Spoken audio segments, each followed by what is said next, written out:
Hi friends, welcome to our SNT sessions. మనం యాక్చువల్గా ఈ కోర్స్ స్టార్ట్ చేసాము. ప్రిలిమ్స్ అయ్యాక కొంచెం ఫోకస్ పెట్టడం జరిగిందండి. అంతకుముందు ఏదో ఫార్మల్గా స్టార్ట్ చేసాం కానీ. సో మనకు 5 చాప్టర్స్. చాప్టర్ 1 హిదయతుల్లా సార్ కొన్ని వీడియోస్ ఇచ్చారు, ఇంకొన్ని పెండింగ్లోనే చేస్తూ ఉన్నారు. నేను కూడా అవి స్టార్ట్ చేస్తాను. Second chapter energy management 95% complete అయిపోయింది. అన్ని వీడియోస్ కూడా అప్లోడ్ చేయడం జరిగింది. 2-3 యాక్ట్స్ ఉన్నాయి, ఎలక్ట్రిసిటీ యాక్ట్ ఒకటి, ఇలాంటి యాక్ట్స్ ఉన్నాయి. మిగతా యాక్ట్స్ నేషనల్ బయోఫ్యూయల్స్ పాలసీ కానీ, అదేవిధంగా గ్రీన్ హైడ్రోజన్ మిషన్ కానీ, అవి సిలబస్లో భాగంగానే చెప్పాను. 1-2 యాక్ట్స్ ఉన్నాయి, పెండింగ్ ఉంది. ఒక 2-3, అది ఒక 3-4 వీడియోస్ అంతకన్నా ఎక్కువ లేదు, అయిపోయినట్టు. అది థర్డ్ చాప్టర్ మొత్తం ఫినిష్ చేశాను. కరెంట్ ఇష్యూస్ ఏంటంటే మనం జూన్ ఫస్ట్ వీక్ నుంచి lesson wise current affairs focus పెడదాం అనుకుంటున్నాం కాబట్టి అది ఉంది. ఫోర్త్ చాప్టర్ మనకి solid waste management and environmental pollution, అది ఇప్పుడు చేస్తున్నాను. ప్రజెంట్ ఆ చాప్టర్ వెళ్తూ ఉంది. దాంట్లో ఒక ఆల్మోస్ట్ 7 వీడియోస్ చేసి అప్లోడ్ చేసాము. ఈ 1 వీక్లో, అంటే నెక్స్ట్ సండే ఆర్ మండే కల్లా అది ఫినిష్ అవుతుంది. ఫిఫ్త్ చాప్టర్లో నా పార్ట్ గ్లోబల్ ఎన్విరాన్మెంటల్ ఇష్యూస్ అంతా పూర్తి చేశాను. ఓన్లీ హెల్త్ ఇష్యూస్ ఉన్నాయి, అది కూడా హిదయతుల్లా సార్ కంప్లీట్ చేస్తామన్నారు. ఇది అయిపోయాక చాప్టర్ 1 మళ్ళీ నేను స్టార్ట్ చేస్తాను. టెక్నాలజీస్ చాలా ఉన్నాయి. చాప్టర్ 1 చాలా పెద్దది. ఆయన డిఆర్డిఓ స్పేస్ ఇవే చెప్పాడు, కానీ మిగతావి కాలేదు. నేను చెప్పాల్సినవి ఉన్నాయి. మనకు ఐఓటీ కానీ, ఆర్టిఫిషియల్ ఇంటెలిజెన్స్ కానీ, రోబోటిక్స్ కానీ, ఇలాంటివి ఉన్నాయి. అవి నేను హ్యాండిల్ చేస్తాను. ఓకే, ఇట్లా మనకు ఈ month end are June first week కల్లా అయిపోతుంది సిలబస్. అండ్ జూన్లో మనకు రెగ్యులర్గా current affairs last 3 to 4 months సంబంధించి ఈచ్ అండ్ ఎవ్రీ టాపిక్ సంబంధించిన కరెంట్ అఫైర్స్ డీల్ చేస్తాము.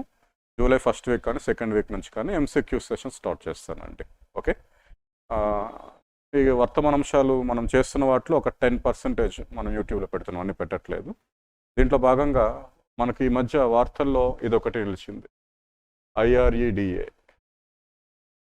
ఓకే, ఇది మనకు ఏంటమ్మా, Indian renewable energy development agency limited.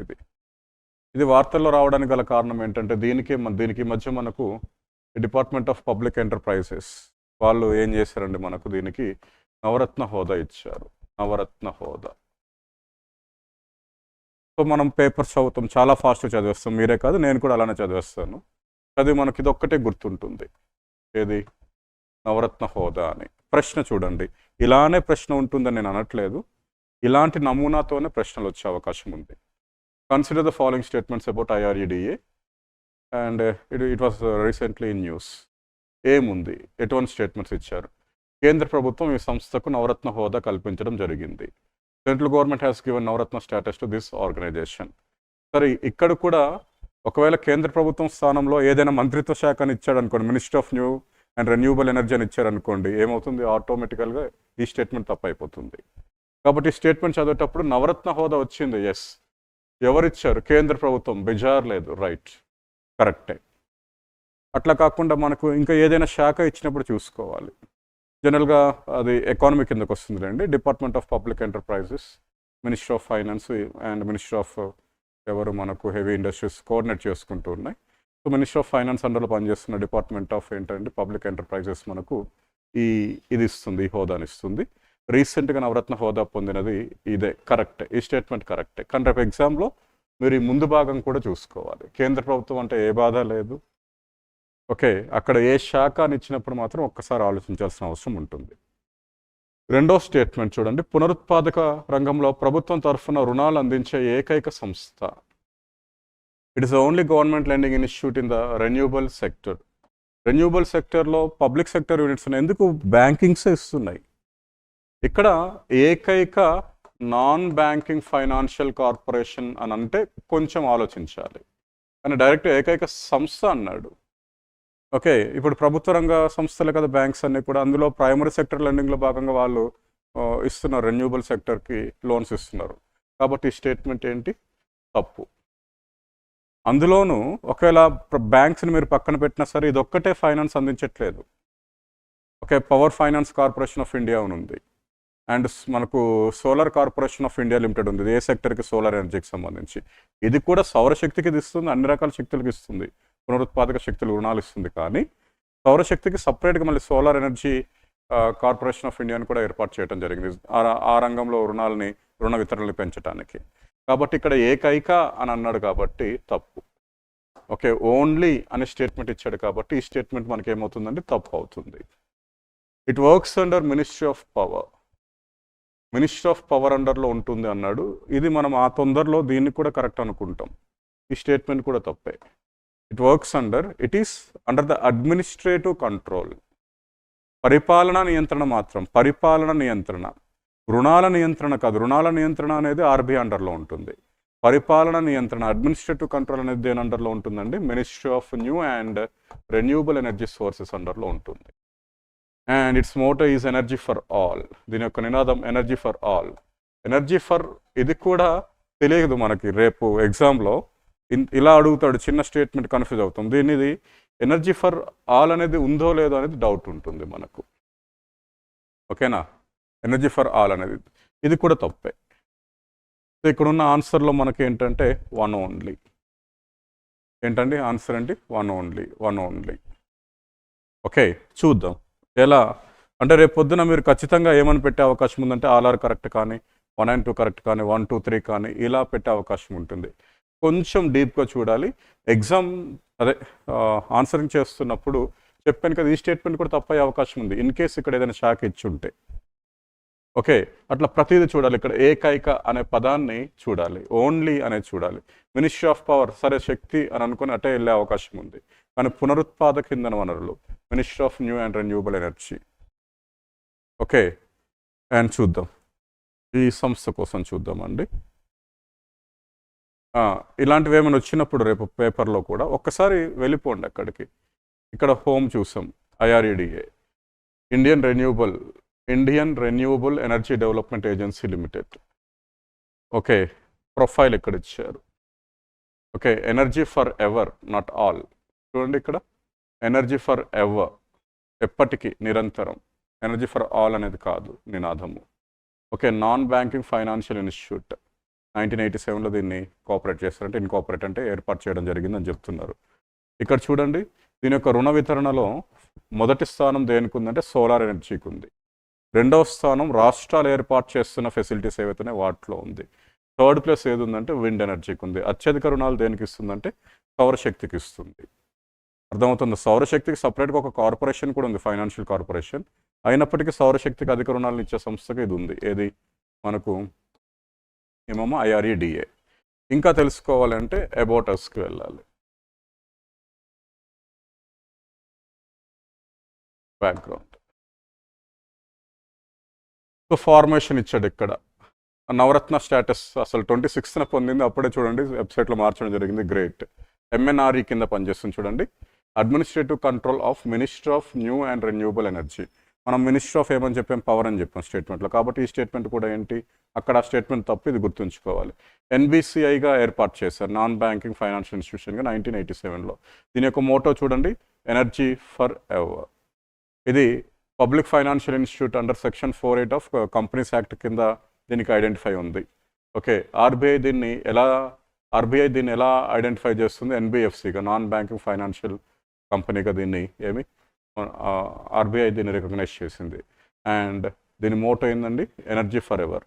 Objectives చూడండి, పాయింట్ ఆఫ్ వ్యూ అంటే మీ లెసన్ పాయింట్ ఆఫ్ వ్యూలో చూసుకోండి. కానీ ఈ క్వశ్చన్ తగ్గట్టుగా మనం ఏం చూడాల్సిన అవసరం లేదు. సరే, financial support for the electricity and energy through renewable sources. పునరుత్పాదక ద్వారా మనకు విద్యుత్ని ఉత్పత్తి చేస్తున్న ప్రాజెక్టులకి ఇది ఏం చేస్తుంది? ఫైనాన్షియల్ అసిస్టెన్స్ ఇవ్వచ్చు. And effective financing in renewable energy and energy efficiency conservation projects. శక్తి సంరక్షణ, శక్తి సామర్థ్యం పెంపుదల, వీటికి సంబంధించిన ప్రాజెక్ట్స్ ఏవైతే ఉందో దానికి ఏమి ఫైనాన్షియల్ అసిస్టెన్స్ ఇస్తుంది. రెన్యూబుల్ ఎనర్జీ సెక్టర్లో దీని యొక్క రోల్ని, షేర్ని పెంచే విధంగా ప్రయత్నిస్తూ ఉంటుంది. ఇలా దీని యొక్క ఏమున్నాయండి? ఆబ్జెక్టివ్స్ ఉన్నాయి. ఓకే, అండ్ దీనికి సంబంధించి లేటెస్ట్ ఇన్ఫర్మేషన్ ఏమైనా ఉందంటే మనకు ఇది ఈ ఇయర్లో లాస్ట్ ఎకనామిక్ ఇయర్లో ఇది అంతకన్నా ముందు అంటే 87 నుంచి ఏర్పాటు చేయడం జరిగింది. కాబట్టి ప్రతి సంవత్సరం రుణ వితరణలు ఇస్తుంది, ఫైనాన్స్ డిస్బర్స్ చేస్తుంది కదా, లోన్స్. దాంట్లో అత్యధిక శాతం లాస్ట్ ఇయరే ఇచ్చిందంట. ఎంత ఇచ్చింది చూడండి ఓవరాల్గా. ఇది లాస్ట్ ఇయర్ 37,354 crores ఇది లోన్స్ శాంక్షన్ చేసింది. కానీ డిస్బర్స్ అయిన అమౌంట్ మాత్రం ఎంత డిస్బర్స్ చేశారండి? 23,270 25,089 crores డిస్బర్స్ చేశారు. గత సంవత్సరం ఇంత రుణాలను ఇది జారీ చేసింది. రుణాలను విడుదల చేసింది, ఎంత విడుదల చేసిందంటే 25,000 కోట్లు విడుదల చేసినట్లు చెప్పడం జరిగింది ఇక్కడ. ఓకే, అండ్ లేటెస్ట్గా దీనికి సంబంధించిన మరొక న్యూస్ కూడా పిఐబిలో ఉందండి. పిఐబిలో ఉన్న మరొక న్యూస్ ఏంటంటే 38th foundation day, March 11th, March 11వ తేదీన 38th ఫౌండేషన్ డే యొక్క సెలబ్రేషన్స్ చేసుకోవడం జరిగింది. ఇక్కడ ఈ ఏంటి దీనికి మనకేంటి ఎక్సలెంట్ రేటింగ్ వచ్చిందంట మనకు. ఆ విషయాన్ని ఇక్కడ ప్రస్తావించడం జరిగింది. అండ్ దీనికి చూడండి, అప్పుడే చెప్పారు లాస్ట్ ఈ మార్చిలోనే, గత మార్చిలోనే దీన్ని మనకు ఎక్కడ ఈ షెడ్యూల్డ్ మనకు స్టాక్ ఎక్స్చేంజ్లో దీన్ని షెడ్యూల్ బి నుంచి ఏ స్టేటస్ మార్చారంటే షెడ్యూల్ ఏ స్టేటస్కి మార్చారు. మేబీ టాప్ 30లో ఉన్నట్టుంది. And infrastructure financial company status వచ్చింది దేని నుంచి, ఆర్బీఐ నుంచి. ఆర్బీఐ నుంచి ఇంకొక హోదా వచ్చిందంటే ఏంటది, infrastructure finance company status. And అప్పటికే మార్చికి ఏమనుందంట, మినీరత్న టు నవరత్న స్టేటస్ అనేది ప్రాసెస్లో ఉంది. కానీ April 26న ఆల్రెడీ ఆ స్టేటస్ ఇవ్వటం జరిగింది. ఎక్స్చేంజ్లో ఏ స్టేటస్కి ఇచ్చారండి, ఏ షెడ్యూల్కి వచ్చింది, షెడ్యూల్ ఏ. షెడ్యూల్ బి నుంచి షెడ్యూల్ ఏ వచ్చింది. మినీరత్న నుంచి నవరత్న స్టేటస్కి వచ్చింది.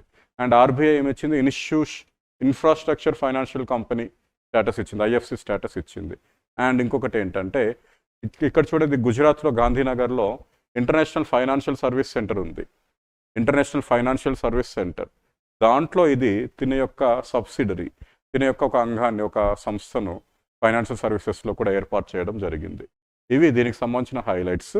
ఈ ఇయర్లో పిఐబి రిపోర్ట్స్ చూస్తుండాలి. ఏ సంస్థకైనా ఏదైనా న్యూస్లో వచ్చినప్పుడు ఇమీడియట్గా మీరు దేనికి వెళ్ళాల్సి ఉంటుందండి, పిఐబికి. అండ్ ఈ సంస్థ వీళ్ళు మనకిక్కడ ఇంకా పరిశీలించాల్సిన అంశాలు ఏంటంటే, ఇటు చూడండి, వ్యాస్ట్ ఎక్స్పీరియన్స్. ఇంతవరకు ఇచ్చిన లోన్స్ ఎంత అంట, 1,05,000 crores. చూడండి, 22 gigawatts, 22 gigawatల స్థాపిత శక్తి, పునరుత్పాదక స్థాపిత శక్తికి సపోర్ట్ చేసిందంట. అన్ని రంగాలకి ఇస్తుంది. లాంగర్ రీపేమెంట్స్, 25 సంవత్సరాల వరకు లోన్ రీపే చేయొచ్చు. ఓకే, చూడండి, ప్రాజెక్ట్ కాస్ట్లో 90% వరకు లోన్ ఇస్తుందంట. అండ్ ఏ సెక్టర్స్కి ఇస్తుంది, ethanol, waste to energy, okay, biogas, biomass generation, wind energy, solar energy, floating solar and access to energy, వీటన్నిటికీ కూడా ఇది రుణ వితరణలు అంటే ఫైనాన్షియల్ అసిస్టెన్స్ ఇస్తున్నట్లు మనకి ఇక్కడ తెలుస్తుంది. ఈ సిఎండి రీసెంట్గా ఒక మీటింగ్లో అటెండ్ అయ్యాడు అతను, వరల్డ్ ఎనర్జీ కాంగ్రెస్. అంటే ఈ వెబ్సైట్ చూస్తున్నప్పుడు ఇలాంటివి కూడా ఇంపార్టెంట్. ఎందుకంటే ఏబిపిఎస్సి దాన్ని ఇంకా మనం ఏదో చిన్నగా ఊహించడానికి ఏం లేదు. మీకు భయం ఉంది, మీకు మించిన భయం నాకు ఉంది, నాకే కాదు, ఎస్ఎన్టీ ఫ్యాకల్టీస్ అందరికీ ఉంది, యుఎన్ అశోక్ నగర్లో ఉన్న ఫ్యాకల్టీస్ అందరికీ ఉంది. ఎవ్వరు 75 మార్కులు మా దీని నుంచి వస్తుందని చెప్పే సందర్భాలే ఇంకా ఉండవు, చెప్తున్నాను కదా. కాబట్టి ఖచ్చితంగా మేము భయంతో ఒళ్ళు దగ్గర పెట్టుకుని అన్ని అంశాలను చూడాల్సి ఉంది. మీరు కూడా అదేవిధంగా ఏం చేయాలి, చూడాలి. దీన్ని చదువుతున్నప్పుడు at least latest affair, world energy Congress 2024, CMD IRDA proposes innovative financing solutions for new and emerging renewable energy technologies. ఈయన దీన్ని ప్రపోజ్ చేశాడంట. మళ్ళీ అదే ఇచ్చాడు చూడండి, వరల్డ్ ఎనర్జీ కాంగ్రెస్. ఇలాంటి హైలైట్స్ ఏమైనా ఉంటే ఒక్కసారి చూడాలి. దీని మీద క్లిక్ చేస్తే మనకు ఆ PDF వచ్చేస్తుంది. ఆ PDF మనకు ఇక్కడ పెట్టడం జరిగింది. ఇదే ఆ PDF. ఏంటిది, ఆ మీటింగ్ సంబంధించి ఇదే సంస్థ రిలీజ్ చేసింది, ప్రెస్ రిలీజ్. ఓకే, ఈయన అటెండ్ అయ్యాడంట, శ్రీ ప్రదీప్ కుమార్ దాస్ ఆ మీటింగ్కి అటెండ్ అయ్యాడు. ఆ మీటింగ్ పేరు ఏంటంట, 26th world energy Congress. 26th world energy Congress. ఇలాంటివి ఇంపార్టెంట్. ఎక్కడ జరిగింది, రోటర్డామ్, నెదర్లాండ్స్లో జరిగింది. ఓకే, దీని మీద వాళ్ళు దేని మీద ఏ ప్యానెల్లో ఇతను మెంబర్గా ఉన్నాడంటే, the new interdependencies, trust, security and climate resilience. నమ్మకము, భద్రత మరియు శీతోష్ణ స్థితి పునరుజ్జీవనం, వీటికి సంబంధించిన ద న్యూ ఇంటర్ డిపెండెన్సీస్ అనే అంశం మీద చర్చలు జరిపిన దగ్గర ఈయన ఏమని ప్రపోజ్ చేశాడంటే, innovative financing solutions for new and emerging renewable energy technologies. Question ఎలాగైనా ఎటు నుంచి అని రాయొచ్చు. కరెంట్ అఫైర్స్ కింద ఏదైనా అడగొచ్చు. ఏమో ఇక్కడ ఫస్ట్ది ఏంటి, ఇక్కడ గుర్తించాల్సిన point 26th world energy Congress ఎక్కడ జరిగిందంటారు? Netherlands, Rotterdam. దేని మీద మీటింగ్ జరిగింది అని అంటే the new interdependencies. Okay, new ఇంటర్ డిపెండెన్సీకి సంబంధించిన మోటో ఏంటంటే trust, security and climate resilience. మన IREDA చైర్మన్ ఏమని ప్రపోజ్ చేశాడు అని అంటే ఏం చేశాడమ్మా, innovative financing solutions for new and emerging renewable energy technologies అనే ప్రపోజల్ అతను చేశాడు. అంటే కొత్తగా దీంట్లో ప్రైవేట్ పార్ట్నర్షిప్ని కూడా పెంచాలి అని, ఒక సృజనాత్మక ఫైనాన్సింగ్ని అందించాల్సిన ఉంది అని చెప్పి ఇలా ఆయన ఒకటి రెండు స్టేట్మెంట్స్ చెప్పాడు. ఇది ఒక్కటి గుర్తుంచుకోవాలి, innovative financing solutions for new and emerging renewable energy technologies అనే ప్రతిపాదన చేశాడు ఇతను, IREDA చైర్మన్. మీటింగ్ ఎక్కడ జరిగిందండి? Netherlands, Rotterdam. ఏంటంటే meeting 26th world energy congress. దాని యొక్క ఉద్దేశం ఏంటండి? The new interdependencies, trust, security and climate resilience అనేది దాని యొక్క నినాదం. ఈయన ప్రతిపాదనలు ఏంటండి? Innovative financing solutions for new and emerging renewable energy technologies. ఇది గుర్తుంచుకోవాల్సిన అంశం. ఓకేనా? ఇప్పుడు ఎవరు స్టేటస్ ఇచ్చారు మనకు? Government of India. సరే, గవర్నమెంట్ ఆఫ్ ఇండియా అంటే మనకు ఎవరు జనరల్గా ఈ సంస్థకు ఆ స్టేటస్ వచ్చింది చూడండి, the department of public enterprises granted Navratna status. అంటే ఇక్కడ అంశం ఏంటంటే ఎవరు ఇచ్చారు స్టేటస్ అనేది కూడా చూసుకోవాలి. సాధారణంగా మీరు ఎకానమీ కూడా చదువుతున్నారు కాబట్టి దాంట్లో ఇవన్నీ ఉంటాయి. కానీ మనకు SNTకి ఎకానమీకి ముడిపడి ఉన్న ఒక చిన్న అంశం కరెంట్ ఇష్యూగా ఇది వచ్చిందనమాట. కాబట్టి ఈ రకంగా చూడాలి అమ్మ. ఇప్పుడు మీరు రీకన్స్ట్రక్ట్ చేసుకోండి ఒకసారి క్వశ్చన్ని, ఈజీగా మీకు ఆన్సర్ తెలిసిపోతుంది. IREDA కేంద్ర ప్రభుత్వం. సరే, డిపార్ట్మెంట్ ఆఫ్ పబ్లిక్ ఎంటర్ప్రైజెస్ కూడా దేని అండర్లో ఉందండి? కేంద్ర ప్రభుత్వంలో అండర్లోనే ఉంది కాబట్టి ప్రాబ్లం లేదు. సో ఈ స్టేట్మెంట్ కరెక్టే.